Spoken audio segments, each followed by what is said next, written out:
وبرکاتہ.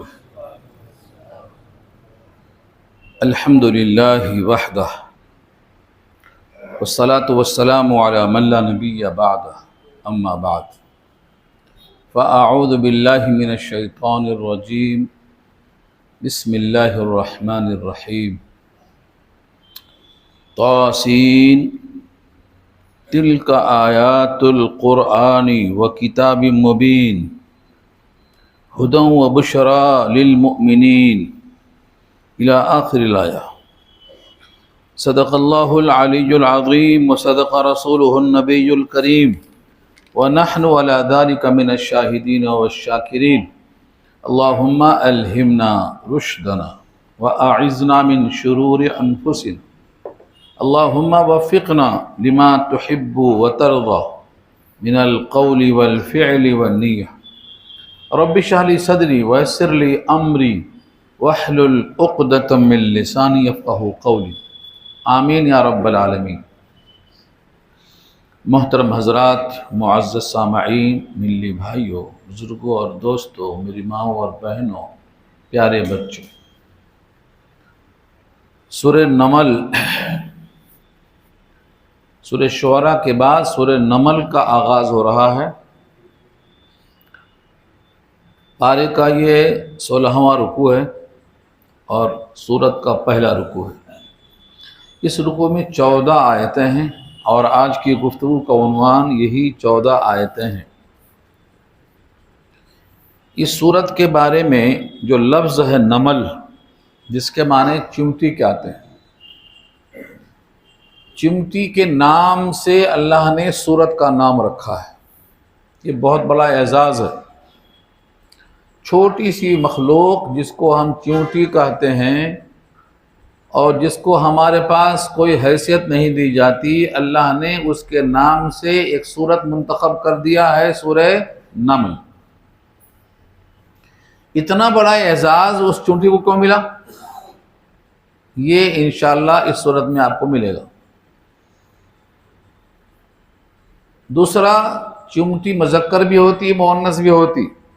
جیسے مرد عورت ہوتے ایسے چمٹی میں بھی مذکر مؤنث ہوتی. یہ اعزاز مؤنث کی وجہ سے ملا. وقالت نملتن، نملتن کے معنی چمٹی کی مؤنث نے کہا. اور وہ مؤنث تھی کیسے معلوم ہوا؟ ایک تو اس کے لیے جو ورب آیا وہ قالت آیا ہے. قالت مؤنث کے لیے تے آتا ہے، ورنہ قالا ہوتا. اس نے کہا، قالت اس نے کہا. پھر آگے نملتن بھی ہے جو مؤنث کی دلیل ہے تے کے ساتھ. اس نے کیا کہا جس کی وجہ سے اس کا نام آ گیا اللہ کی کتاب میں؟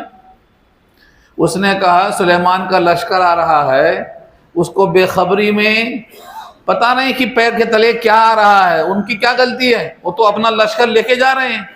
تم پیروں تلے آئیں گے، اس سے بہتر ہے کہ تم کہیں چلی جاؤ سوراخ میں، تمہارے مقام پہ چلے جاؤ، جانے دو لشکر کو ورنہ تم کچلے جائیں گے. یہ خیر خواہی اپنے قوم کی اس نے کیا، جس کو ہم دعوت کہتے ہیں. صحیح رہنمائی کرنا، صحیح گائیڈ کرنا، صحیح راستہ بتانا.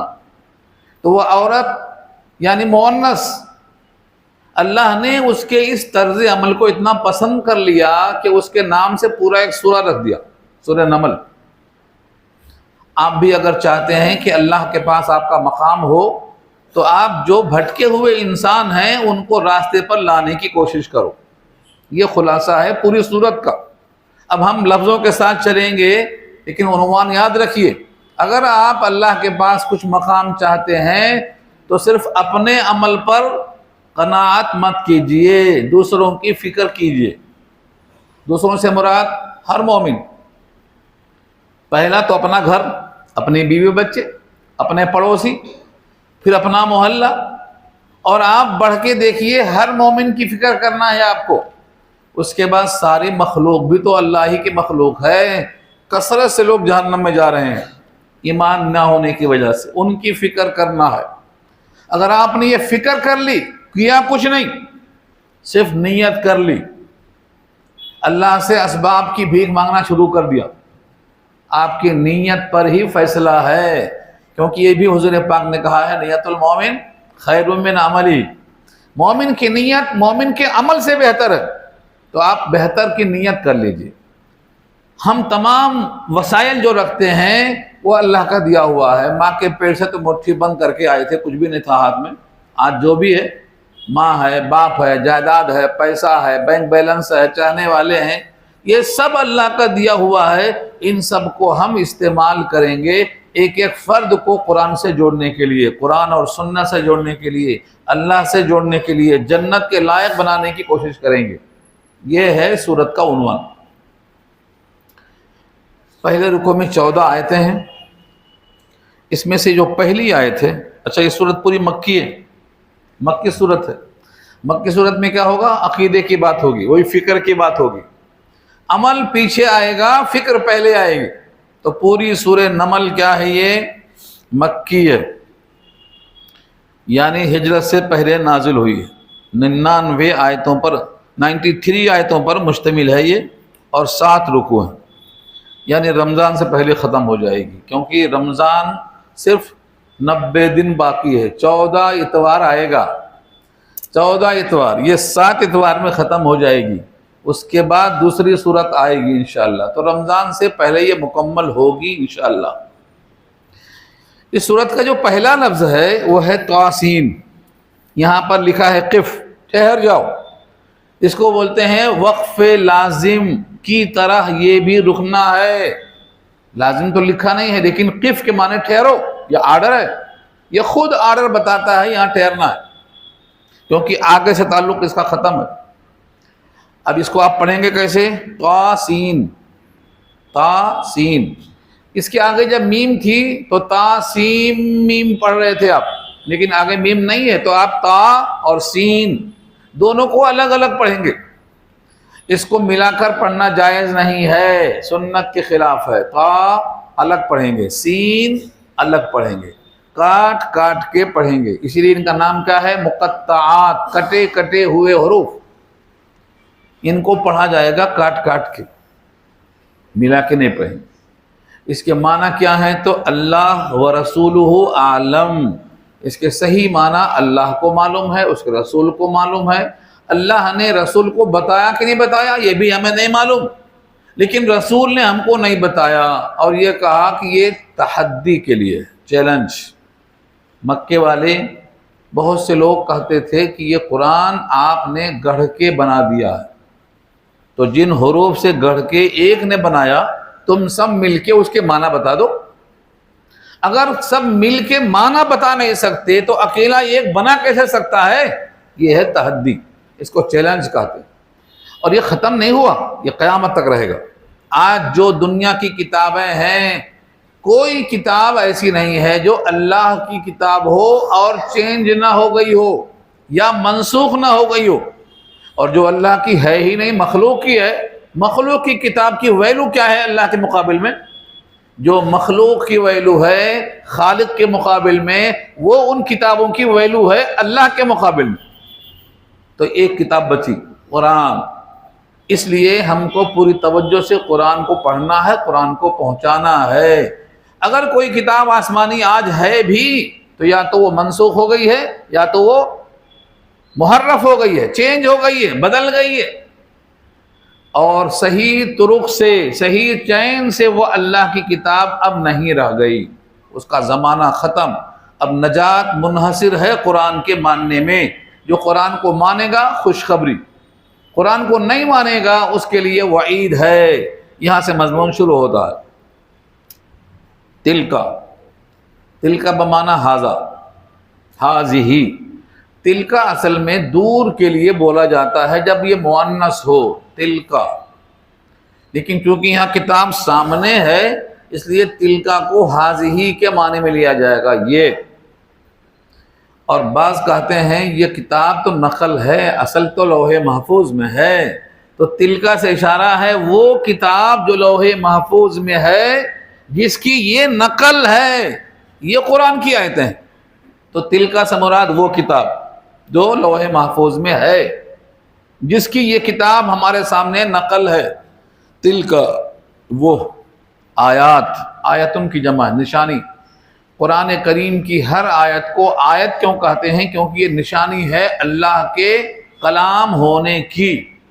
دنیا کے سارے انسان مل کر ایسی ایک آیت، دو آیت، تین آیت نہیں بنا سکتے، تو نشانی ہے یہ کہ یہ بندوں کا کلام نہیں ہے، یہ کلام اللہ کا ہے۔ کہیں آیات القرآن کہا گیا، سورہ ہجر میں مقدم کیا، اس کو مؤخر کیا۔ کلام الہی میں تقدیم اور تاخیر اور لفظوں کی تبدیلی یہ خاص مصلحت سے ہے۔ اس کو جاننے کے لیے آپ کو عربی زبان جاننا پڑے گا، کیونکہ لہجے میں فرق آتا ہے۔ جیسے آپ کے الفاظ اردو میں ہوں، تیلگو میں، ہندی میں ہوں، یہ لفظ ہٹا کر یہ رکھا جائے تو معنی اور اچھے ہوں گے۔ حسن کلام کے لیے لفظوں کو لایا جاتا ہے، تو نظم کلام کی بہتری کے لیے جتنے اچھے سوٹیبل الفاظ آئیں گے اتنا کلام ممتاز ہوگا۔ تو یہ فرق آپ کب جانیں گے؟ جب عربی جانیں گے، تب معلوم ہوگا کہ یہاں یہ لفظ کیوں لایا گیا۔ یہاں تو لانے کے لیے 10 حرف تھے، ان 10 میں سے اللہ نے اس کو کیوں مخاطب کیا، کیوں مقدم کیا؟ اس کو جاننے کے لیے آپ کو عربی زبان جاننا پڑے گا، تو آپ سر دھنیں گے کہ واقعی یہ کلام انسانی کلام نہیں ہو سکتا۔ جب کوئی حدیث پڑھتا ہے اور کوئی قرآن پڑھتا ہے، دونوں کا فرق سمجھ میں آتا ہے۔ یہ رسول کا کلام ہے، یہ رسول کو بھیجنے والے رب کا کلام ہے، دونوں کلام میں فرق محسوس ہوتا ہے، نمایاں محسوس ہوتا ہے۔ لیکن کس کو معلوم ہوتا ہے؟ یہ جو عربی زبان جانتا ہے، عربی زبان۔ اس لیے کہا ہے پہچاننا ہے کلام الہی کو تو عربی سیکھو، اللہ کا کلام جاننا ہے تو عربی سیکھو، رسول کا کلام جاننا ہے تو رسول سے محبت ہے تو عربی سیکھو، جنت کی زبان، جنت میں جانا ہے تو عربی سیکھو۔ 3 وجہوں سے عربی سیکھو۔ مگر ہمارے پاس کہتے ہیں بھیجا ہی نہیں ہے ہمارے پاس، ہاں بھیجا ہی نہیں ہے، یعنی دماغ میں خواہش ہی نہیں ہے، اور کہتے ہیں یاد نہیں ہوتا، حافظہ کمزور ہے۔ جن کو یاد ہوا ہے یہ ماں کے پیٹ سے پڑھ کے نہیں آئے، گاؤں سے آئے، گاؤں میں سے آئے۔ ہاں اس کے پڑھنے کے لیے بہت لمبا وقت نہیں چاہیے۔ صحابہ نے 13 دن میں سیکھا زبان۔ قرآن والے صحابہ سے حضور نے کہا یہودیوں کی زبان سریانی ہے، وہ لوگ کیا لکھتے نہیں معلوم، تم سیکھو۔ کہا اچھا۔ حضور کا حکم ملتے ہی 13 دن میں سیکھ لیا، 13 دن میں سیکھ لیا۔ ان کے ہر خط کو پڑھتے، جواب دیتے، ان کی ہیرا پھیری کو پکڑ کے پیش کر دیتے 13 دن میں۔ اگر غیروں کی زبان 13 دن میں سیکھی جا سکتی ہے تو اپنے اللہ کی زبان کو سیکھنے کے لیے کتنا ٹائم چاہیے آپ کو؟ رات دن لگا دو اس کے پیچھے۔ طلب کی بات ہے، اور اگر آپ کی طلب پیدا ہو گئی، سچی طلب، ریال کی، ڈالر کی، کمانے کی طلب کیسا ہوتی ہے ویسا طلب پیدا ہو گئی کم سے کم، تو آپ جلدی سیکھ لیں گے۔ اتنا تو آپ سیکھ ہی لیں گے کہ کلام اللہ کو سمجھ سکیں، معیار کو نہ پرکھ سکیں لیکن کم سے کم سمجھ سکیں، اتنا آپ پڑھ سکتے ہیں۔ ہمارے متولی صاحب بھی یہی بولتے ہیں، اتنے دن سے سن رہے ہیں، 20 سال سے سن رہے ہیں، جہاں کا وہیں کیوں ہے؟ میں ان سے بولتا ہوں عربی سیکھو، قرآن کا حفظ کرو، حدیث کو پڑھو، کچھ لوگ تو نکلو کم سے کم، کچھ لوگ تو پیدا ہونا چاہیے نا، اور نہ لوگ کہیں گے مدرسہ فیل ہے۔ یہ درختوں کو پہچانا جاتا ہے پھلوں سے، پھل ہی نہیں ہے تو درخت کی ویلو نہیں رہتی۔ صحابہ کرام کی عظمت اتنی ہے جس سے معلم کی عظمت کا اظہار ہوتا ہے۔ اگر صحابہ کی عظمت نہ ہوتی، ایک صحابی فیل ہو جاتا تو رسول پر حرف آتا نا۔ اللہ نے ایک کو فیل نہیں کیا، پورے 100% اللہ نے صحابہ کو خطاب دے دیا، رضی اللہ عنہ ورضوا عنہ، ان سے اللہ راضی ہے، یہ اللہ سے راضی ہے، ایک بھی فیل نہیں ہوا۔ تو ہمارے متولی صاحب یہی بولتے ہیں 20 سال سے آپ لوگ کیا کر رہے ہیں؟ اپنے بچوں کو لاؤ، پوتروں کو لاؤ، نواسوں کو لاؤ، عورتوں میں، لیڈیز میں لاؤ، ان کو اتنا شوق پیدا کرو کہ وہ قرآن کو پی جائیں، قرآن کریم کو سمجھانے والے بنیں۔ یہ قرآن نشانی ہے، آیات نشانی ہے۔ کس کی نشانی ہے؟ قرآن کی نشانی۔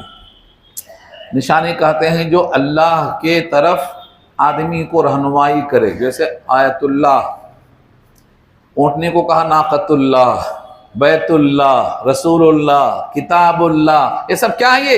یہ نسبت بتاتی ہے پہچان کے لیے۔ نار اللہ، اللہ کی آگ، جہنم کی آگ کو کہا گیا ہے اس کی شدت کو بتانے کے لیے۔ یہاں کہا آیات القرآن، یہ قرآن کی آیتیں ہیں، ایک آیت بھی نکال کے باہر رکھ دو پہچانی جاتی ہے۔ وہ پوری کتاب بھری ہے لکھاوٹ سے، تحریر سے، پورے صفحے میں ایک آیت کہیں رکھ دو، وہ آیت بولتی ہے میں یہاں کلام الہی میں سے آئی ہوں، اس کا مقام بتا دیتا ہے۔ پورے صفحے میں کوئی دوسرا جملہ اس کے متشابہ نہیں ہوتا، چاہے وہ کتاب عربی ہی کی ہو، عربی ہی کی ہو۔ تفسیر ابن کثیر پڑھو، قرطبی پڑھو، عربی میں ہے، لیکن جہاں وہ آیت آتی ہے وہاں بولتی ہے میں یہاں ہوں۔ اس کا لہجہ، اس کا رتبہ، اس کے مضامین، اس کے اندر معانی اور بلاغت اپنے شباب پہ ہوتی ہے۔ تو یہاں جو کہا گیا آیات القرآن، یہ قرآن کی آیتیں۔ اس کے بعد وہ کتاب مبین میں جو واو ہے، واو کی بہت ساری قسمیں ہیں۔ کبھی واو قسم کے لیے آتا ہے، کبھی واو مغایرت کے لیے آتا ہے، کبھی واو عطف کے لیے آتا ہے، بہت ساری قسمیں ہیں۔ یہ کب معلوم ہوگی؟ جب آپ عربی سیکھیں گے۔ تو یہاں واو جو ہے بیانیہ کے معنی میں ہے، کچھ گرم لاؤ یعنی چائے وائے، یہ یعنی جو لگاتے ہیں نا اردو میں، یہ عربی میں واو آتا۔ کچھ گرم لاؤ، کچھ گرم لاؤ یعنی چائے وائے، دودھ وودھ، تو یہ جو یعنی لگتا ہے نا یہ واو ہے۔ تو قرآن کی آیتیں ہیں یعنی کتاب مبین کی، یعنی کتاب مبین کی آیتیں ہیں۔ تو قرآن اسی کا نام ہے جس کو کتاب کہا، اور کتاب کی صفت ہے مبین، بالکل واضح، چھپا کے نہیں رکھی ہے۔ یہ جو لوگ کہتے ہیں 10 پارے غائب ہیں وہ چھپا کے بات کرتے ہیں نا، ہمارے پاس 30 پارے پورے حاضر ہیں، کتاب بالکل اوپن ہے، سارے کائنات کو چیلنج کرتی ہے۔ اور آج بھی بہت سے لوگ یہودی، نصارہ، مشرکین ان کو پڑھتے ہیں اور پڑھ کے سر دھنتے ہیں، توفیق ہو گئی تو ایمان لے آتے ہیں۔ تو یہ کتاب مبین کی آیتیں ہیں۔ اس کی سب سے بڑی خوبی کیا ہے؟ ہدن۔ یہ ہدن بمعنی ہادن، رہنمائی کرنا، گائیڈ کرنا۔ ایک انسان اگر اس کتاب کو پکڑ لے تو جنت تک پہنچ جائے گا۔ یہ کیسے معلوم ہوا؟ ہدن سے معلوم ہوا۔ ہدا کے معنی جیسے کوئی باپ اپنے بیٹے کو انگلی پکڑ کے چلاتا ہے، گر نہ پڑے، ٹھوکر نہ لگے، دھکا نہ لگے، ایسے ہی یہ کتاب انسان کو انگلیاں پکڑ کے جنت تک لے جاتی ہے۔ یہ میں نہیں کہہ رہا ہوں، یہ قرآن نے خود کہا ہے، ان ھذا القرآن یہدی۔ یہاں ہدن ہے ناؤن کی شکل میں اور یہدی ورب کی شکل میں۔ ان ھذا القرآن یہدی للتی ہی اقوم۔ اقوم کے معنی شارٹ کٹ، سیدھا راستہ، ٹیڑھا نہیں ہے، ہیرا پھیری نہیں ہے، گھماؤ نہیں ہے، دھوکہ نہیں ہے، ایسا کرو ویسا کرو، کچھ بھی نہیں ہے، سیدھا سیدھا شارٹ کٹ ہے راستہ۔ یہ قرآن کا تعارف قرآن نے خود کرایا ہے، سورہ بنی اسرائیل پارہ 15، ان ھذا القرآن، بے شک یہ قرآن یہدی، ہدایت کرتا ہے، رہنمائی کرتا ہے، للتی ہی اقوم۔ للتی میں جو لام ہے لیے ہے، اور التی ہی اقوم مانے وہ راستہ جو سب سے سیدھا ہے۔ اقوام کے معنی زیادہ درست۔ قیام مانے قیام، سیدھا، سیدھا کھڑا ہوا تو قیام ہے، اور دوسروں کو سیدھا کیا تو قوام ہے، اور خود سب سے سیدھا ہے تو اقوام ہے۔ یہ بتایا قرآن۔ قرآن سب سے زیادہ اقوام یعنی سب سے درست راستہ ہے۔ اس کے باوجود لوگ دنیا میں تمام کتابیں پڑھتے ہیں لیکن اقوام کو نہیں پڑھتے، قرآن کو نہیں پڑھتے، اور یہ کہتے ہیں تمہارے بس کی نہیں ہے۔ کچھ لوگوں نے کہا تمہارے بس کی نہیں ہے اور ہمت توڑ دیا۔ اگر قرآن ہمارے بس کی نہیں ہے تو اللہ نے ہمیں ایسا حکم کیوں دیا جو ہمارے طاقت سے بڑھ کر ہو گیا نا؟ اور اللہ کا اعلان ہے طاقت سے بڑھ کر حکم نہیں دیتے ہیں۔ وَلَا نُكَلِّفُ نَفْسًا إِلَّا وُسْعَهَا، لَا يُكَلِّفُ اللَّهُ نَفْسًا إِلَّا وُسْعَهَا۔ ہم کسی بندے کو یا کسی بندی کو اس کی طاقت سے بڑھ کر حکم نہیں دیتے، یہ اللہ کا اعلان ہے۔ تو ہمارے بس کی اگر یہ نہیں ہے تو معلوم کیا ہوا؟ ہماری طاقت سے بڑا حکم دے دیا اللہ نے۔ یہ اللہ پہ الزام ہے۔ اس کو دھلنے کے لیے آپ کو قرآن سمجھنے کی جستجو کرنا ہے۔ تو پہلی صفت ہدن، ہادن کے معنی میں ہدایت کرنے والی۔ نمبر 2 وہ بشرا، خوشخبری۔ بشرا یہ مؤنث ہے، اگر اس کا مذکر لائیں گے تو اسے بشیر کہتے ہیں، بشیر خوشخبری دینے والا، اور بشارت خوشخبری. ایسے ہی بشرا خوشخبری دینے والی، مبشرہ بھی کہہ سکتے ہیں، جسے مبشر کی مؤنث مبشرہ آتی ہے. تو یہ قرآن بشارت دینے والا بھی ہے، مگر بشارت کس کے لیے ہے؟ سب کے لیے نہیں، مومنین ایمان والوں کے لیے. ایمان کے معنی جن کو یقین آ جائے کہ یہ کتاب اللہ کی ہے، اس کے لیے یہ کتاب خوشخبری دیتی ہے. اگر آپ کے دل میں یقین آ گیا تو جنت رکھیے، لمبا چوڑا نہیں، بہت سی حدیثیں ہیں. من قال لا الہ الا اللہ موقناً، موقناً شرط ہے، من قال لا الہ الا اللہ موقناً بہ دخل الجنہ. جس نے یقین کے ساتھ کہا لا الہ الا اللہ وہ داخل ہوا جنت میں. اب یہ ہے دھلائی کے بعد ہوگا، حساب کتاب میں کمی زیادتی لین دین ہوگا، اس کے بعد ہوگا، کسی کی سفارش ہوگی یا خدا کی رحمت ہوگی، مگر داخلہ جنت میں ہوگا. وہ ہمیشہ جنت سے محروم نہیں رہ سکتا. کلمہ پڑھنے کا اثر ہے، یہ کہا گیا ہے، کلمہ پڑھنے کا اثر یہ ہے کہ وہ ہمیشہ جنت سے باہر نہیں رہے گا، جنت میں بہرحال آئے گا. اول مرحلے میں آئے، دھلائی کے بعد آئے، سفارش کے بعد آئے، خدا کی رحمت سے آئے گا. اس پر میں صرف ایک حدیث سناؤں گا. حدیثیں تو بہت ہیں لیکن ہمارے پاس گھنٹہ ایک ہی ہے نا، ایک گھنٹے میں رکوع پورا کرنا ہے، بات سمجھانا بھی ہے. تو یہاں وہاں کی لمبی باتیں لا کر آپ کا ذہن مصروف نہیں کرنا. ایک حدیث، صرف ایک حدیث، اور مجھے امید ہے کہ حدیث آپ کے ذہن کو پہنچا دے گی وہاں تک جہاں میں لے جانا چاہتا ہوں. جنت میں جانے والے چلے گئے اور جہنم میں جہنم والے چلے گئے، سب جہاں کا وہیں پہنچ گئے. کچھ لوگ جہنم میں ایسے بھی رہیں گے جن کا نور ایمان اتنا کمزور کہ کسی کو نظر ہی نہیں آیا کہ سفارش کر دے. جہنم میں ہے، نور ایمان ہے، اتنا کمزور ہے کہ کسی کو نظر نہیں آیا کہ اس کی سفارش کر دے. نبیوں کو نظر نہیں آیا، شہیدوں کو نظر نہیں آیا، علماء کو نظر نہیں آیا، حفاظ کو نظر نہیں آیا. نور ایمان ہے مگر اتنا کمزور ہے کہ کسی کو نظر نہیں آیا. تو ان کو کون نکالے گا؟ ان کو اللہ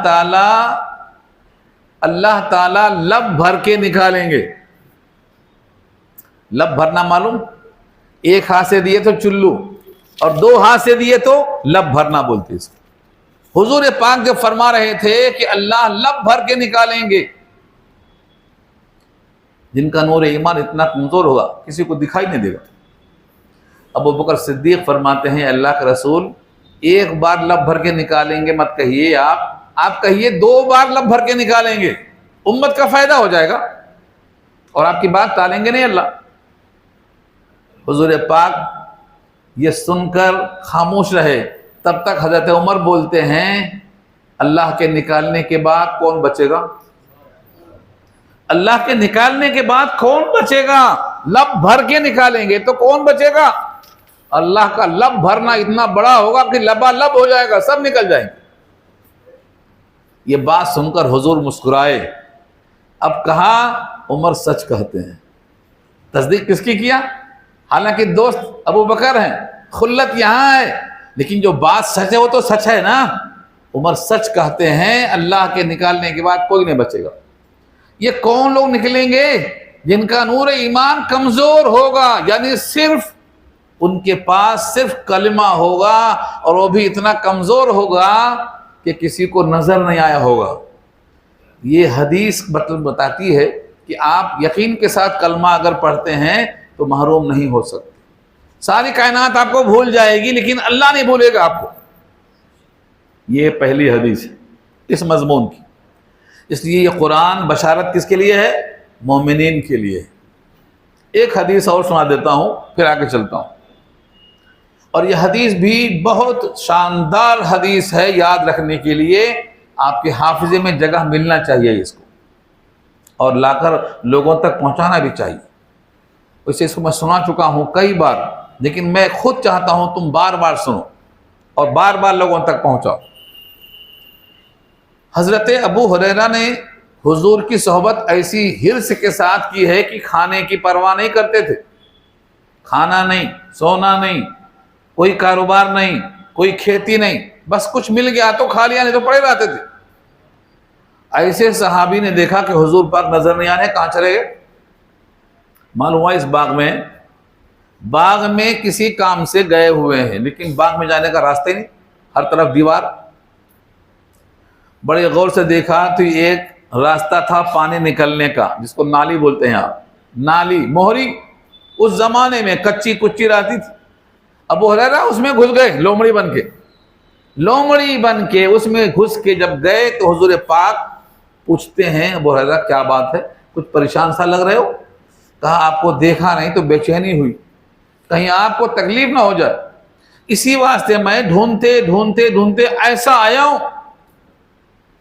حضور پاک بہت خوش ہوئے، کہا ابو ہریرہ تمہیں میں ایک خوشخبری دیتا ہوں، خوشخبری یہ ہے من قال لا الہ الا اللہ موقنا بہ دخل الجنہ۔ اس موقع پر حضور نے کہا یہ جملہ، اس موقع پر کہا۔ ابو ہریرہ جس نے دل کے ساتھ، یقین کے ساتھ، یقین کی تعریف کروں گا ابھی میں، یقین کسے کہتے ہیں؟ زبان سے بولنا منافقین کا بھی بولنا تھا نا، تو زبان سے بولنا یقین کب کہلائے گا؟ جاننا ضروری ہے۔ ابو ہریرہ نے کہا اتنی بڑی خوشخبری ہے تو میں یہ خوشخبری سب کو دے دوں؟ افلا ابشر بہ الناس، لوگوں کو خوشخبری دے دوں؟ آپ نے کہا دے دو۔ کہا میری بات کون مانے گا؟ ابو ہریرہ کی بات کون مانے گا؟ میری اتنی بڑی بات کون مانے گا؟ حضور نے کہا میرا جوتا لے جاؤ۔ یہ جوتا لے جانا اس بات کی دلیل ہے کہ میں خود سے نہیں کہہ رہا ہوں، یہ جوتا حضور کا میرے ساتھ ہے، یہ بھیجا گیا ہے تصدیق کرنے کے لیے۔ میں جب یہ حدیث پڑھتا ہوں تو مجھے بچپن کا واقعہ یاد آتا۔ گاؤں میں ہمارے کھیت میں بکری آ گئی، غریب آدمی کی، کہا اس کو لے جاؤ، گورنمنٹ کا ایک جیل ہوتی ہے بکریوں کی، لے جا کے وہاں ڈال دو، چھوڑنا نہیں۔ اب لے کے جا رہے ہیں ہم بکری کو ڈالنے کے لیے، جس کی بکری ہے بیچارہ نیک آدمی ابا کے پاس گیا، ابا نے کہا وہ تو چھوڑے گا نہیں، کہہ دیا ہوں میں چھوڑنا نہیں، تو کہا یہ قلم لے جاؤ، قلم دے دیا، قلم دیکھا ابا کا ہے میں نے چھوڑ دیا۔ تو یہ چیز ہوتی ہے، نشانی ہوتی ہے، حضور پاک کا جوتا دیکھ کر کے سب کو یقین آ جاتا، لیکن اللہ کی کرنی دیکھو، سب سے پہلے کون ملتے ہیں؟ ابن خطاب، عمر ابن خطاب رضی اللہ تعالیٰ عنہ سب سے پہلے ملتے ہیں۔ ابو ہریرہ کیا بات ہے، بہت خوش ہو، کہاں جا رہے ہو؟ کہا یہ ماجرا ہے۔ انہوں نے سینے پہ ایسا ہاتھ مارا کہ گر پڑے، سرین کے بل گر پڑے۔ یہ کمزور دبلے پتلے طالب علم اور وہ پہلوان تھے مکے کے مشہور، پیچھے گر پڑے، روتے روتے حضور کے پاس واپس آئے، آگے آگے ابو ہریرہ، پیچھے پیچھے عمر ابن خطاب۔ حضور نے دیکھ کر ماجرا سمجھ لیا، مسکرانے لگے۔ ابن خطاب پوچھتے ہیں کیا ایسا ہے جو آپ نے بھیجا ہے ان کو؟ فرمایا ہاں۔ کہا لوگ بھروسہ کر لیں گے اسی کلمہ پر کہ جنت تو پکی ہے، نماز کون پڑھے گا؟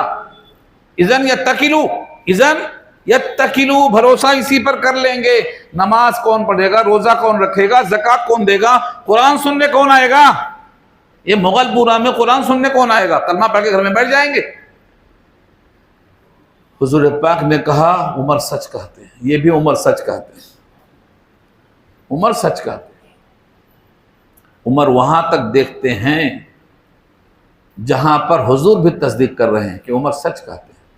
آج کچھ بھی نہیں ہے تو لوگوں کی یہ حالت ہے، ویسی خبر ملتی تو کیا ہوتی حالت لوگوں کی؟ اس کے بعد ابو ہریرہ کہتے ہیں کہ میں نے اس کو کسی کو نہیں بتایا، لیکن جب میں مرنے لگا تو میں نے کہا اگر میں مر گیا حدیث لے کر چلا گیا تو حدیث چھپانے کا گناہ ہوگا، اس کتمان علم کی سزا سے بچنے کے لیے میں نے مرتے مرتے بتا دیا۔ یہ ابو ہریرہ کہہ رہے ہیں۔ کتمان علم سزا کیا ہے معلوم؟ منہ میں آگ کی لگام دی جائے گی اگر کوئی علم چھپایا، لیکن ابو ہریرہ نے اس حدیث پر عمل کیا، تھوڑا خوف کا غلبہ زیادہ تھا۔ لگام آگ کی کب لگائی جائے گی؟ جب پوچھا جائے اور آپ نہ جواب دیں تو لگام لگائی جائے گی۔ آپ جانتے ہیں اور آپ سے پوچھا گیا اور آپ چپ رہے تو آگ کی لگام لگائی جائے گی۔ اگر کوئی نہیں پوچھا تو چپ ہر جگہ بولنا ضروری نہیں ہے آپ کے لیے، مگر یہ مسئلہ ہے اور وہ تقویٰ ہے، وہ تقویٰ ہے اور یہ مسئلہ ہے۔ مسئلہ یہ ہے کہ عالم کو لازم نہیں ہے کہ ہر جگہ بولتا پھرے، بولتا پھرے تو کون مانتا؟ کہے گا جاؤ حضرت جاؤ اپنا کام کرو۔ ایک صاحب سے میں نے کہا بھائی تم پینا بند کرو، سگریٹ پی رہے ہو، دھواں سے بدبو آ رہی ہے۔ کہہ رہا ہے آپ کے پیسوں کا نہیں پی رہا ہوں، آپ کے پیسوں کا نہیں پی رہا ہوں۔ یہ قوم کا مزاج بن چکا، آپ اس کی بھلائی کے لیے بول رہے ہیں تو کہے گا آپ کے پیسوں کا نہیں پی رہا ہوں۔ تو امت کے لیے یہ موقع ہے، کوئی پوچھے تو آپ جواب دینا ہے، ورنہ آگ کی لگام لگائی جائے گی، بلا وجہ نہیں لگائی جائے گی۔ لیکن ابو ہریرہ نے مرتے مرتے حدیث کے چھپانے کے جرم کی سزا سے بچنے کے لیے بیان کر دیا۔ اب یہ دو حدیثیں آپ کے سامنے آ گئیں، اس سے معلوم کیا ہوا؟ اگر آپ مومن ہیں تو خوشخبری ہے آپ کے لیے، خوشخبری جنت کی ہے۔ یہ اللہ نے کہا ہدی و بشریٰ للمؤمنین۔ اب سوال یہ ہے کہ مومن کسے کہتے ہیں؟ ہم میں سے ہر شخص کہتا ہے ہم مومن۔ حضور کے ساتھ کلمہ پڑھنے والا، نماز پڑھنے والا، جنگ میں جانے والا منافق ہو سکتا ہے، تو ہم میں 100% مومن کیسے ہو سکتے ہیں؟ مومن کے لیے دو شرطیں قرآن نے لگائی ہیں، آمنو ثم لم یرتابو، یہ پہلی شرط ہے۔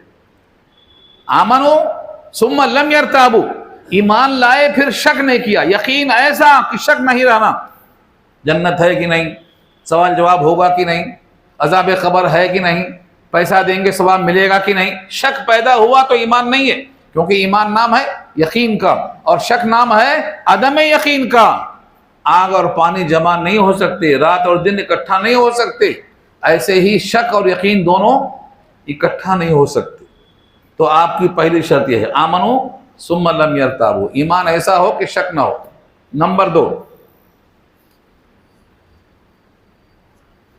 الذین آمنوا ولم یلبسوا ایمانہم بظلم، سورہ انعام کی آیت ہے یہ۔ جو ایمان لائے انہوں نے اس ایمان میں ظلم یعنی شرک سے گڈ مڈ نہیں کیا۔ کب ہوتا ہے گڈ مڈ؟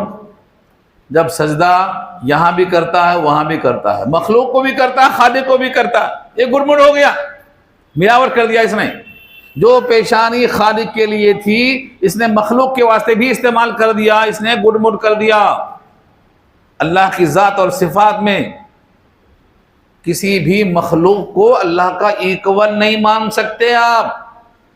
وَجَعَلَ لَهُ أَنْدَادًا، لوگوں نے اندادہ بنایا، مقابل، ایکولن، ہمسر، یہ بھی لڑکا دیتا وہ بھی لڑکا دیتا، ایکولن بنا دیا۔ تو یہ ہے گڈ مڈ کرنا۔ یہ دو شرطیں قرآن نے رکھی ہیں، اور بھی شرطیں ہیں لیکن بحث لمبی ہو جائے گی۔ تو آپ یقین کے ساتھ کہیے کہ قرآن میں خوشخبری ہے، مگر کس کے لیے؟ ایمان والوں کی، اور ہدایت بھی ہے کس کے لیے؟ ایمان والوں کے لیے۔ اللہ نے ایمان والوں کے چند صفات بتائے ہیں، الذین یقیمون الصلاۃ ویؤتون الزکاۃ وہم بالآخرۃ ہم یوقنون، جو لوگ نماز قائم کرتے ہیں، نماز قائم کرتے ہیں مطلب پورے اوصاف کا وقت ٹائم پر ہو، خشوع خضوع ہو، وضو ہو، مسواک ہو، جسم پاک ہو، کپڑا پاک ہو، آپ کا عقیدہ پاک ہو، ہر چیز کا لحاظ کرتے ہوئے نماز پڑھتے ہیں، اس کو نماز قائم کرنا کہا جاتا ہے۔ یہ بدنی عبادت ہے۔ یؤتون الزکاۃ، اور زکوٰۃ دیتے ہیں، یہ مالی عبادت ہے۔ ہر آدمی اپنے مال کا محاسبہ کرے، اگر وہ صاحب نصاب ہے، اگر وہ صاحب نصاب ہے، نصاب والا ہے، مطلب 7.5 تولہ سونا، 52 تولہ چاندی، یا ان میں سے کسی ایک کی مقدار میں پیسہ ہو، اور قرضہ نکالنے کے بعد سال گزر جائے بچا ہوا رہے، تو اب زکوٰۃ واجب ہے 2.5%۔ 100 روپے میں 2.5 روپیہ، ہر 100 میں 2.5 روپیہ یہ دے دینا۔ کس کو دینا؟ اپنے باپ دادا کے علاوہ اپنے اصل اپنے فرا کے علاوہ باپ دادا کو نہیں دے سکتا، بیٹا پوتا پڑپوتا کو نہیں دے سکتا، بہن کو دے سکتا، خالہ کو دے سکتا، ہاں دائیں بائیں سب کو دے سکتا، نیچے اوپر نہیں دے سکتا۔ کتنا دینا؟ 2.5% دینا۔ یہ مالی عبادت ہے۔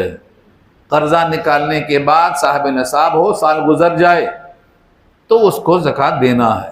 سونے کا چاندی کا نصاب تولا جائے گا، ورنہ نصاب تو بکری کا بھی ہوتا، اونٹ کا بھی ہوتا، آپ کی کتابوں کی دکان ہے تو اس کا بھی ہوتا، آپ کے پاس کوئی بھی کاروبار ہے، زمین بیچتے خریدتے ہیں، اس پر بھی زکوٰۃ واجب ہے۔ 2.5% زکوٰۃ واجب ہے۔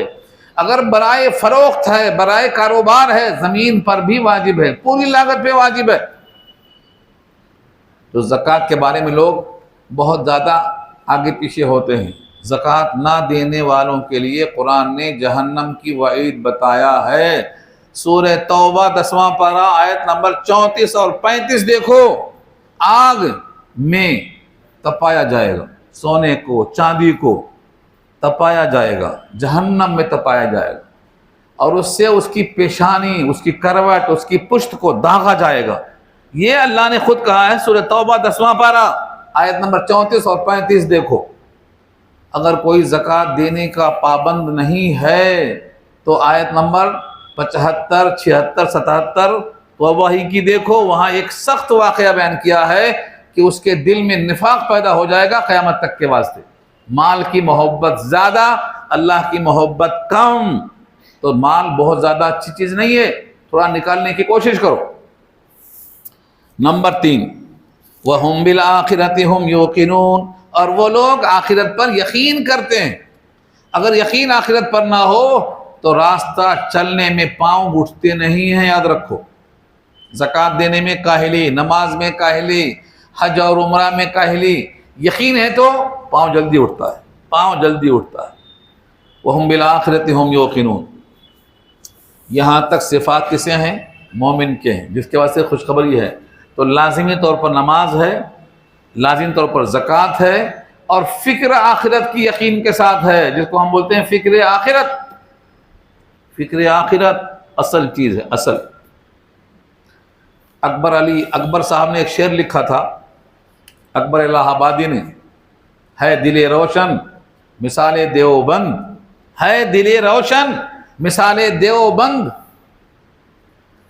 اور ندوہ ہے زبان ہوش مند، اب علی گڑھ کی بھی تم تشبیہ لو، ایک معزز پیٹ بس اس کو کہو، پیٹ کی بھی فکر کرنی ہے عزیز، لیک فکر آخرت ہے اصل چیز، اصل چیز فکر آخرت ہے۔ اگر آخرت کی فکر آ گئی تو آپ کے اعمال میں اصلاح پیدا ہو جائے گی۔ وَهُمْ بِالْآخِرَةِ هُمْ يُوقِنُونَ، وہ لوگ آخرت پر یقین کرتے ہیں۔ یقین کے معنی ملنا طے ہے، اللہ سے ملاقات ہوگی، ایک ایک عمل کا بدلہ ملے گا۔ اس کے برخلاف جو ایمان نہیں رکھتے، آخرت کو نہیں مانتے، ان کا کیا حال ہے؟ ایک آیت بڑی اہم ہے، دیکھیے آپ، ان الذین لا یؤمنون بالآخرۃ زینا لهم اعمالهم فهم یعمہون، بے شک جو لوگ ایمان نہیں رکھتے آخرت پر، مزین کر دیا ہم نے ان کے لیے ان کے اعمال کو، پس وہ اس میں اندھے ہو رہے ہیں، بھٹکتے جا رہے ہیں اس میں۔ 100 میں سے 80 لوگ کیسے ہیں؟ بھٹکتے جا رہے ہیں۔ دنیا میں سارے اعمال اچھے اچھے کر رہے ہیں، لیکن اجر کیوں نہیں ملے گا؟ کیونکہ لا یؤمنون میں آتے، ایمان نہیں ان کو۔ مالک کون ہے؟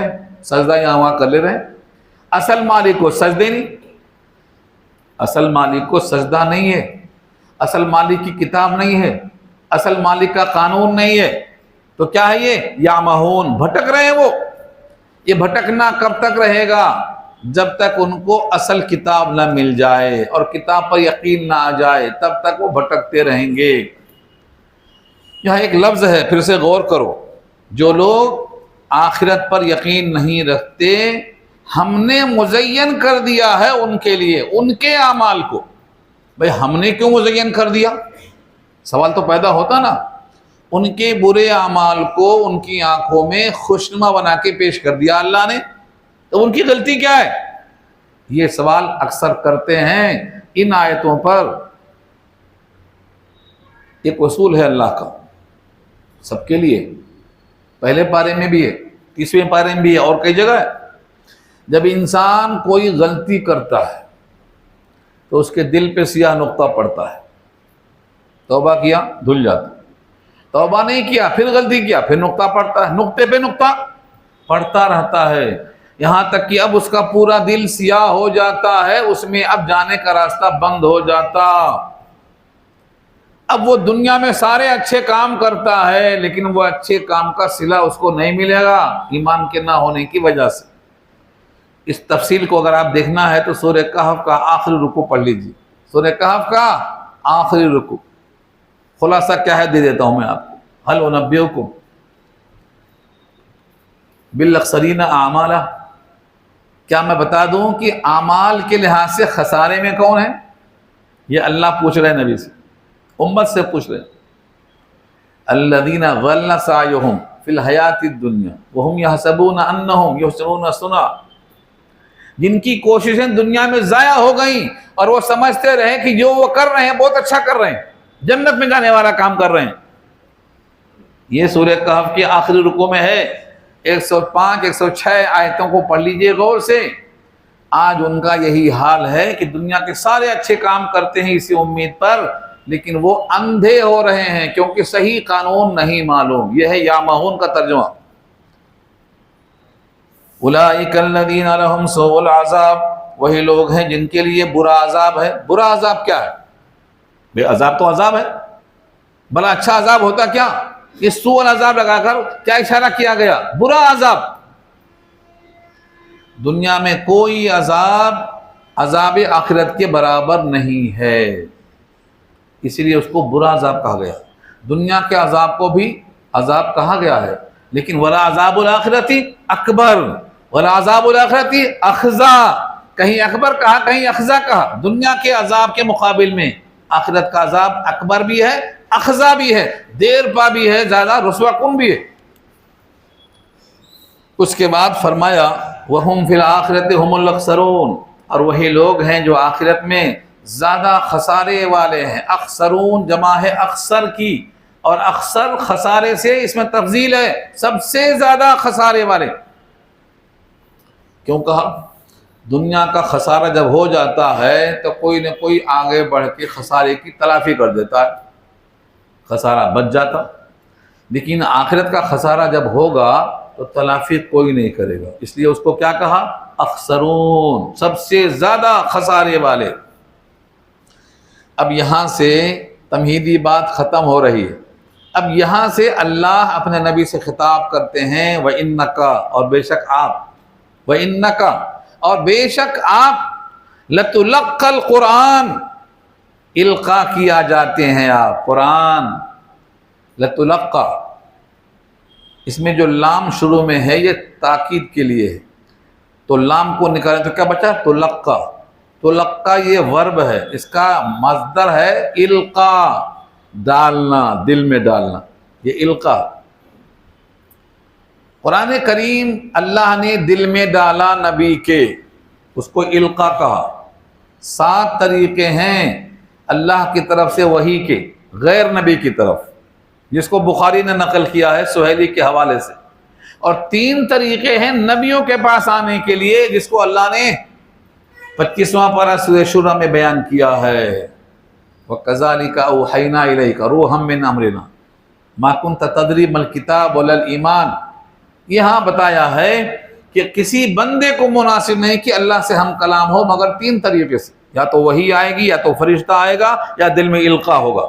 یہ پوری بحث پارہ 25 میں آئی ہے، یہاں اشارہ اسی کی طرف ہے۔ اور بے شک آپ قرآن کا القا کیے جا رہے ہیں، کس کے پاس سے؟ من لدن حکیم علیم، اس ذات کے پاس سے جو حکیم بھی ہے علیم بھی ہے۔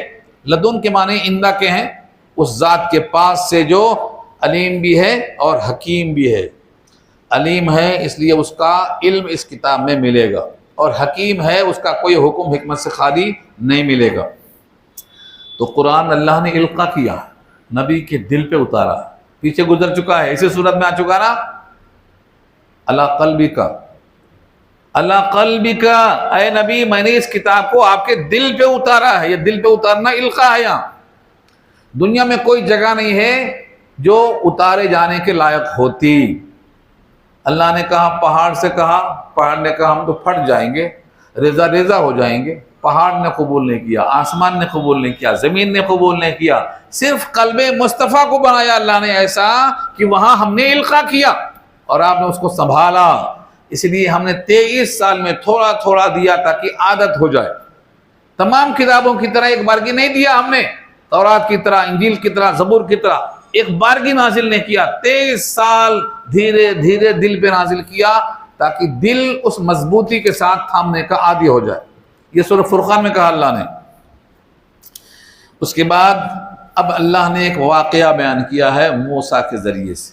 یہ واقعہ سورہ اعراف میں بھی آ چکا، آگے پھر قصص میں آئے گا، تھوڑا تھوڑا بیان ہوتا ہے۔ مقصد کیا ہے؟ اللہ کے نبی مکے میں یہ واقعہ بیان کر رہے ہیں اور کئی سو سال پہلے یہ ہو چکا ہے۔ اگر آپ نبی نہیں ہیں تو یہ واقعہ کیسے بیان کر رہے ہیں جبکہ آپ امی ہیں، کہیں گئے نہیں؟ اتنا سچا واقعہ، چونٹی کا واقعہ، حضرت موسیٰ کا واقعہ، سلیمان کا واقعہ، یہ ایک نبی مکے میں امی ہو کر کیسے بیان کر سکتا ہے؟ یہ نبوت کی دلیل ہے۔ اس لیے یہ واقعہ اسی نیت سے سننا ہے آپ کو۔ پیچھے آ چکا، پھر کیوں آیا؟ اس لیے آیا کہ مکے والوں کو دلیل میں پیش کرنا ہے۔ واقعہ بیان ہو چکا، اس واقعے کو بیان کرنے کے بعد نتیجہ پیش کرنا ہے۔ ایک نبی ہی بیان کر سکتا ہے، ورنہ کون بیان کر سکتا ہے؟ یہاں سے موسیٰ کا واقعہ آ رہا، تفصیل سے میں پیچھے بول چکا ہوں، سورہ طٰہٰ پارہ 16 میں بہت تفصیل سے آ چکا وہاں، اس لیے یہاں میں تفصیل پر نہیں جاؤں گا۔ اذ قال موسیٰ، جب کہا موسیٰ نے، لِأَهْلِهِ، اپنی بیوی سے۔ یہاں بیوی کا نام سفرہ ہے، نہیں لیا، بیوی بھی نہیں کہا، زوجہ بھی نہیں کہا، اہل کہا۔ گھر میں جتنے لوگ ہیں پورے اہل بیت ہیں، پورے گھر والے ہیں۔ یہاں اشارہ یہ ہے کہ گھر والوں کی کوئی بات پیش کرنا ہے تو الفاظ مہذب استعمال کرو، چھپا کے بات کرو۔ الی اہلہ، موسیٰ لِأَهْلِهِ، اپنی بیوی سے کہا۔ قالا کا صلہ لام آتا ہے، جب کسی سے آپ کوئی بات کریں گے تو اس کے لیے لام آئے گا، قلت لہو، لنا، جب تک لام نہیں آئے گا قالا استعمال نہیں ہوگا۔ قال موسیٰ لِأَهْلِهِ، موسیٰ نے اپنی بیوی سے کہا، انی آنست نارا، بے شک میں نے محسوس کیا ہے آگ۔ آنست انسیت سے ہے، انسان بھی اسی سے ہے۔ انسان کو انسان کیوں کہتے ہیں؟ اس میں انسیت ہوتی ہے، انسیت انسان کو انسان سے ہوتی ہے۔ تو آنست میں نے محسوس کیا ہے نارن، ایک آگ، کیونکہ دور سے وہ آگ ہی دکھائی دے رہی تھی، حالانکہ جانے کے بعد آگ نہیں، نور نکلا وہ، لیکن آگ سمجھ کر گئے۔ آگ کی ضرورت کیوں تھی؟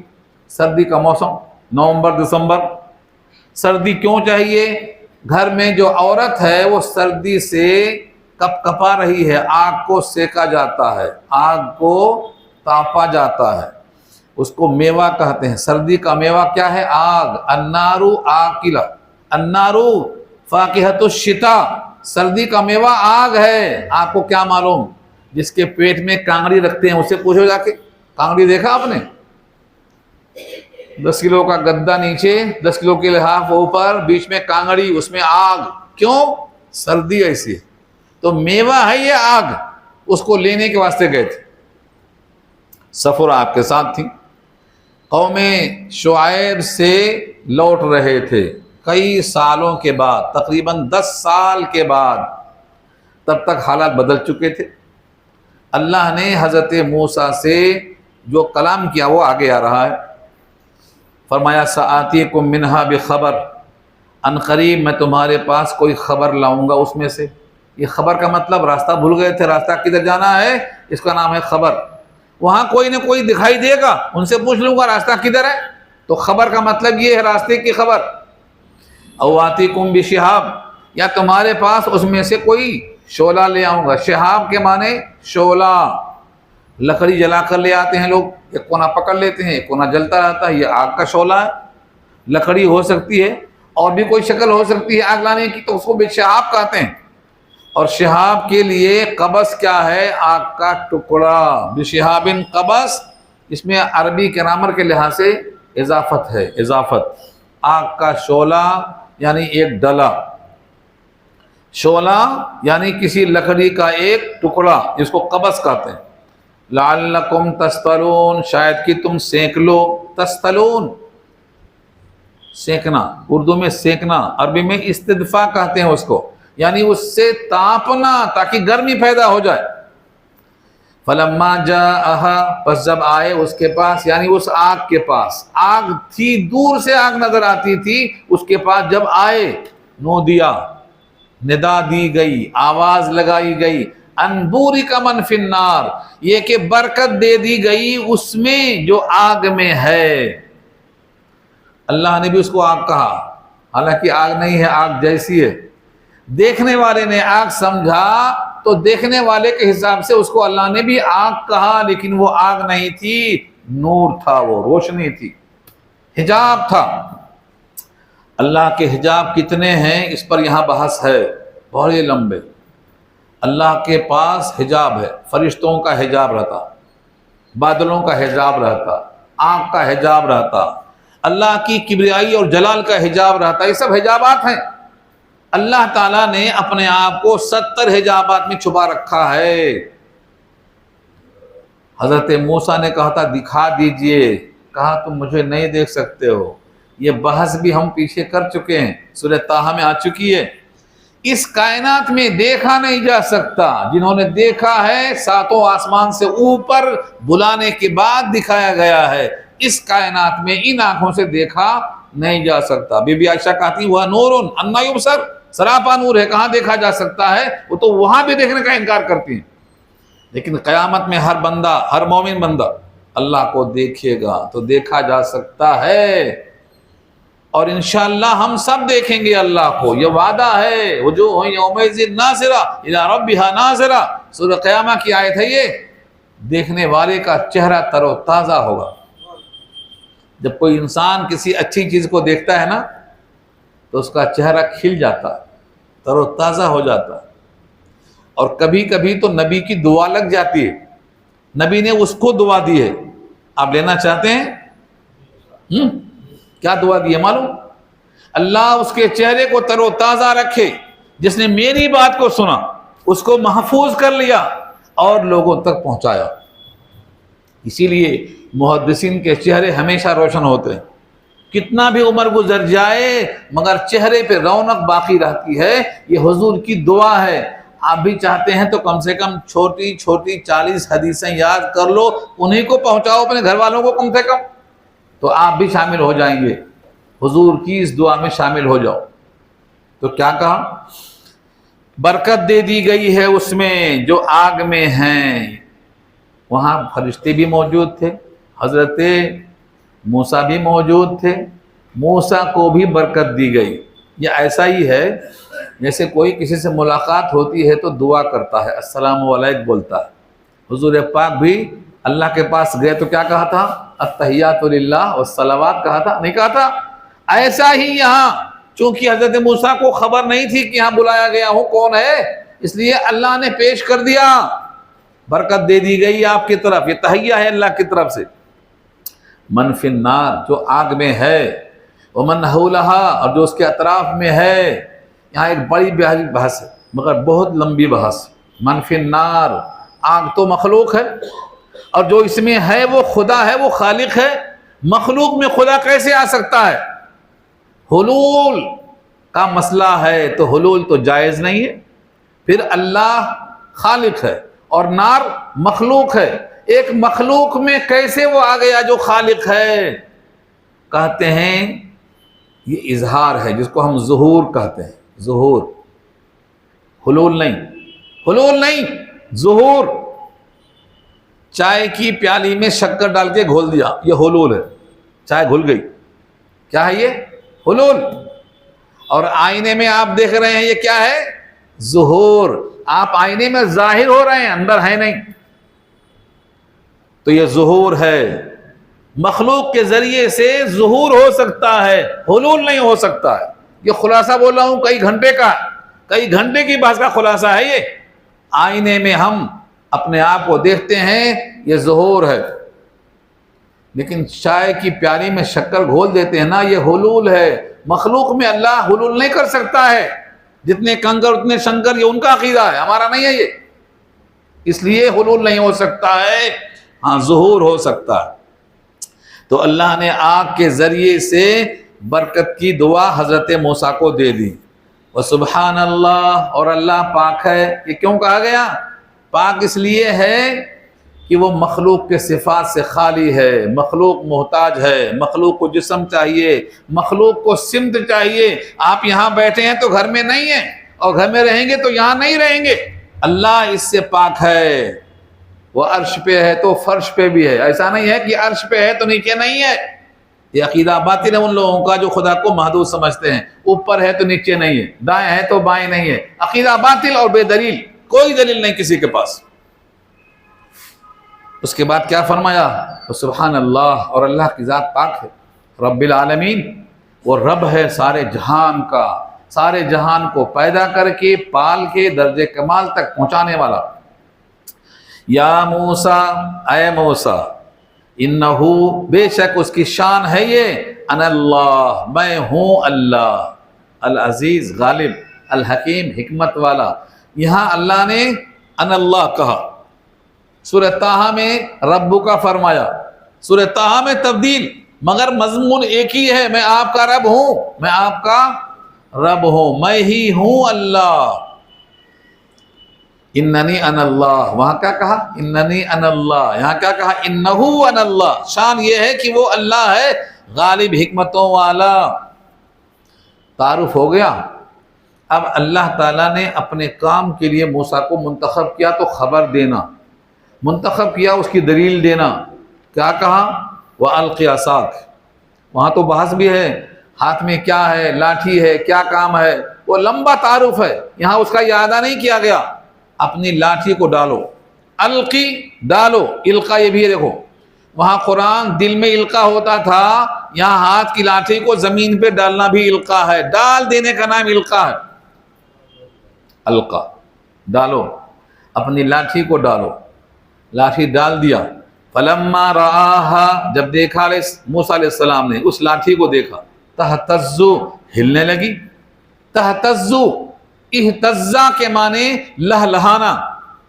جب کسان کی کھیتی ہری بھری ہو جاتی ہے اور ہوائیں چلتی ہیں تو وہ جو جھومتی ہے نا، اس کو تہتزو کہا جاتا ہے۔ اہتزا کے معنی لہلہانا۔ دیکھا کہ وہ لاٹھی تہتزو، ہلنے لگی، حرکت میں آ گئی۔ کیسی حرکت؟ کأنہا جان، گویا کہ وہ سانپ ہے۔ جان کہتے ہیں چھوٹا سانپ، پتلا سانپ۔ اس سانپ کی بھی کئی صفات آئے ہیں، کہیں جان کہا، کہیں حیتن کہا، کہیں ثعبان کہا۔ اژدہا بن گیا، نگل گیا، سب بحث آئے گی کئی جگہ پر۔ یہاں بیان شدہ واقعے کو دہرانا نہیں ہے، صرف اس کا تذکرہ کرنا ہے۔ کأنہا جان، گویا کہ وہ جان ہے، یعنی پتلا سانپ ہے۔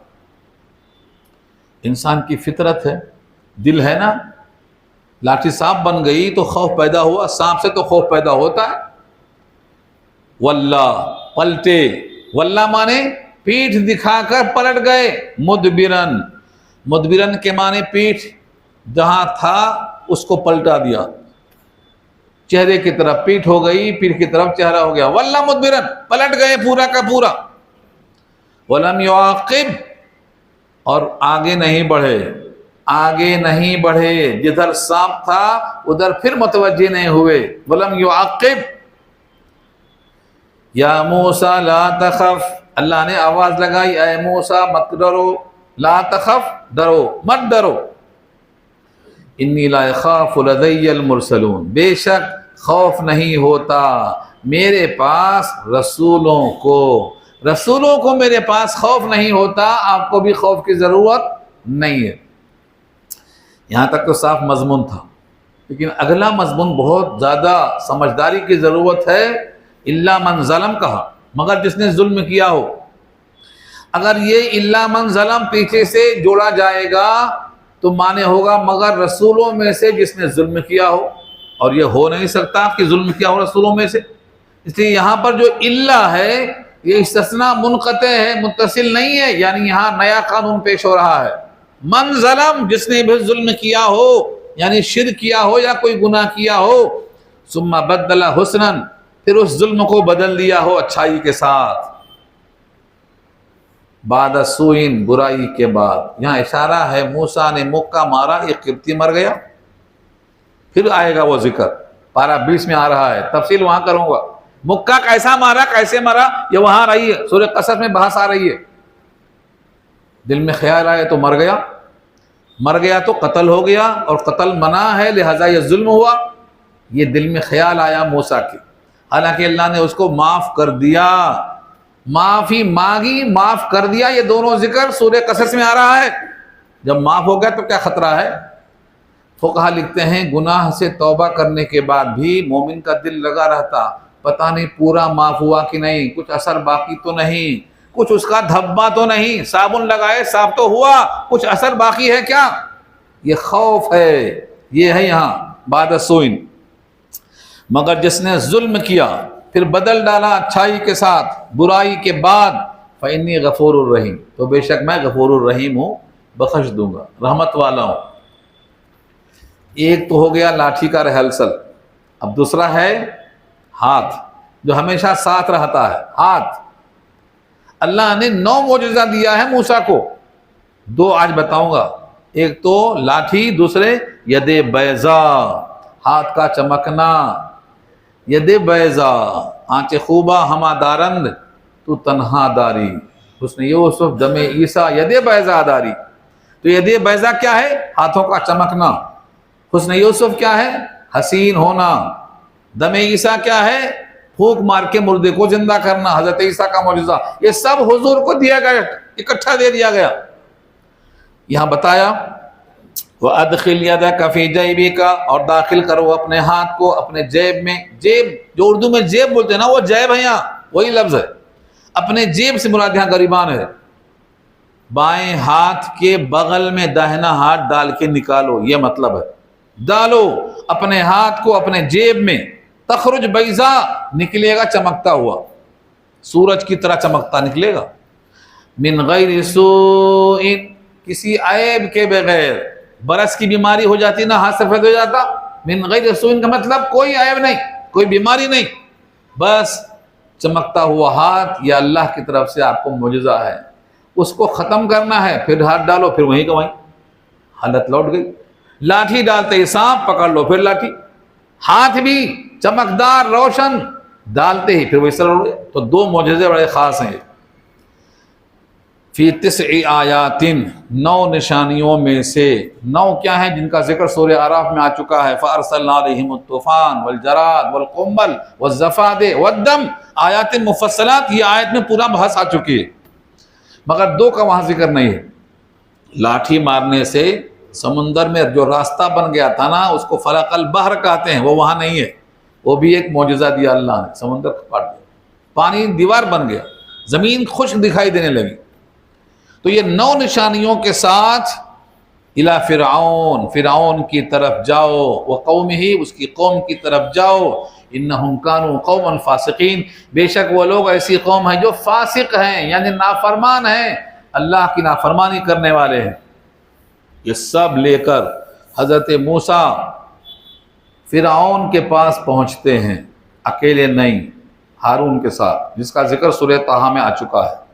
فلما جاءتهم مبصرة، فلما جاءتهم آیاتنا مبصرة، جب دیکھا حضرت موسیٰ ان کے پاس نشانیاں لے کر جب آئے سجھانے والی، تو پوری قوم کہتی ہے ھذا سحر مبین، کھلا ہوا جادو ہے، ہاتھ چمکنا جادو ہے، سانپ بن جانا لاٹھی کا یہ جادو ہے، جادو کہہ کر ٹال دیا۔ اللہ فرماتے ہیں دل میں تو یقین تھا لیکن ماننا تو ہے نہیں، ماننا تو ہے نہیں، تو کون سا انکار تھا؟ وَجَحَدُوا بِهَا وَاسْتَيْقَنَتْهَا أَنفُسُهُمْ ظُلْمًا وَعُلُوًّا، انکار کیا انہوں نے، حالانکہ ان کے جیوں نے یقین کیا تھا اس کو۔ کیوں انکار کیا؟ ظلماً، اپنے اوپر ظلم کرتے ہوئے، وعلواً، اور سرکشی کرتے ہوئے۔ ہم اردو میں کہتے ہیں ہٹ درمی، ہٹ درمی، جہود کا لفظ آیا یہاں، جہادہ۔ کفر کی 4 قسمیں ہیں، اس میں سے ایک جہود بھی ہے۔ انکار کرنا کفر ہے، دل میں یقین ہے پھر بھی زبان سے انکار کرتا ہے، یہ جہود ہے، جہود کہلاتا ہے۔ دل میں یقین ہے کہ موسیٰ سچے ہیں، یہ معجزہ سچا ہے، دل میں یقین ہے پھر بھی زبان سے انکار ہے، تو کیا کہتے ہیں اس کو؟ جہود۔ یہ جہود چوتھی قسم ہے انکار کی، کفر کی قسم یہ بھی ہے۔ وَجَحَدُوا بِهَا، اور انکار کیا انہوں نے اس معجزے کا، وَاسْتَيْقَنَتْهَا أَنفُسُهُمْ، حالانکہ یہاں بھی واو حالیہ ہے، وَاسْتَيْقَنَتْهَا، یقین کیا اس کا، ان کے جیوں نے یقین کیا، ظلم کرتے ہوئے، علواً سرکشی کرتے ہوئے۔ فانظر کیف کان عاقبۃ المفسدین، دیکھو کیسا ہوا انجام فساد کرنے والوں کا۔